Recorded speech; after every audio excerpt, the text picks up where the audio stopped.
নতুন এটি ভিডিঅ'লৈ আপোনালোক সকলোকে পুনৰবাৰ স্বাগতম আৰু আজি আছো দিল্লীত আৰু এয়া হৈছে ৰাজঘাট জাতিৰ পিতা মহাত্মা গান্ধীৰ সমাধি ক্ষেত্ৰলৈ আহিছো বহুত বেছি পৰিবেশটো ধুনিয়া আসলতে মোৰ সপোন যেন লাগিছে সপোন যেতিয়া বাস্তৱত পৰিণত হয় হসাই বহুত বেছি ভাল লাগে ঠিক তেনেকৈ আজি মোৰ বহুত বেছি ভাল লাগিছে ভিডিও বহুত কৰিছিলো আসলতে ভিডিওখিনি দিয়া হোৱা নাছিলে আমাৰ মাজত যেটো ঘটনা হৈ গল আসলতে কোনেও পাহৰিব নোৱাৰা এটা ঘটনা কোনোদিনে পাহৰিব নোৱাৰিম মনটো বহুত বেছি বেয়া লাগি আছে ভিডিও দিম বুলি আসলতে ভবাও নাছিলো আৰু নো দিল্লী কেতিয়া যাম ঠিক নাই হেহে অকনমান ভিডিও কৰি ৰাখিছিলো হেহে আপোনালোকৰ মাজলৈ শেয়াৰ কৰিলো আপোনালোক সকলোৱে চাব বুলি আশা কৰো আৰু এতিয়া বলক ভিডিওটো মাজলৈ যাওঁ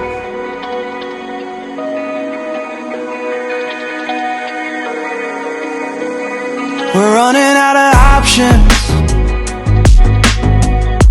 I didn't know then, but we took every precaution. Now you're holding back, but I can hear the pain underneath your breath.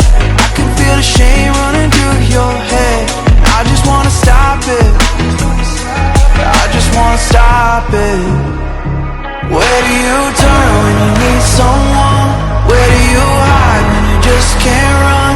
Where do you go when you have no home? When you have no hope? What do you do when you're losing sleep? When real life doesn't beat your dreams?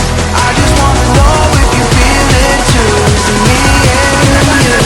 All alone in a crowded room. জাতিৰ পিতা মহাত্মা গান্ধী ইয়াতে নাথুৰামে গুলিয়া হত্যা কৰিছিল আৰু আমি ফিল্মখন চালো শুনি আছিলো কিতাপতহে পাইছিলো হয়নে কিন্তু আজি নিজে চকুৰে দেখিলো আসলতে বহুত ধুনিয়া মানে সমাধি স্থল আছে আৰু ধুনিয়াকৈ মানে সংৰক্ষণ কৰিছে ভাল লাগিলে আৰু এফালে আহা কৈ দিয়া কি চালা কেনেকুৱা লাগিলে ভাল লাগিলে নেচাই নকৰিলে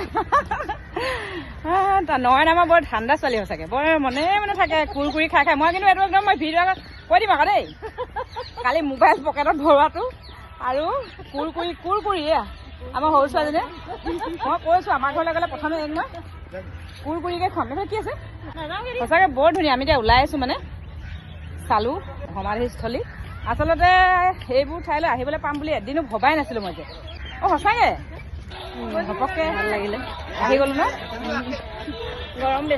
গৰম বেছি আচলতে উপায় নাই আৰু ঠাণ্ডা দিনত আহিলে ফটো চটো মাৰিবলৈ বেছি ভাল হ'ব তেতিয়া ভাল হ'ব তেতিয়া আৰু এইফালে আমি এতিয়া ওলাই আহিলো বাহিৰৰ ঠাইখিনি অকণমান দেখাই দিছো চাওক মই প্ৰথমে সোমাই যাওঁতে ভিডিঅ' কৰা নাছিলো এইখন হৈছে গেটখন আৰু এই ভিডিঅ'টো হৈছে 21 ছেপ্টেম্বৰ ভিডিঅ' আচলতে আমি বৃন্দাবনৰ পৰা যেতিয়া ঘূৰি আহিছিলো তেতিয়া দিল্লীৰ ৰাজঘাটত আমি এইফালে লালকিল্লা আৰু আমি মহাত্মা গান্ধীৰ সমাধিস্থলত সোমালো বহুত বেছি ভাল লাগিলে যিসকলে আহা নাই একদম আহিব সুন্দৰ ঠাই উপভোগ কৰিব পাৰিব অকণমান দেখাই দিছো চাওক আৰু আজি ভিডিঅ'টো ইমানতে সামৰণি মাৰিছো দেই আৰু যিসকলে মোৰ চেনেলটো নতুনকৈ পাইছে তেওঁলোকে ছাবস্ক্ৰাইব কৰি দিব আৰু যদি ফেচবুকত চাই আছে ফলো কৰি দিব আজিলৈ বাই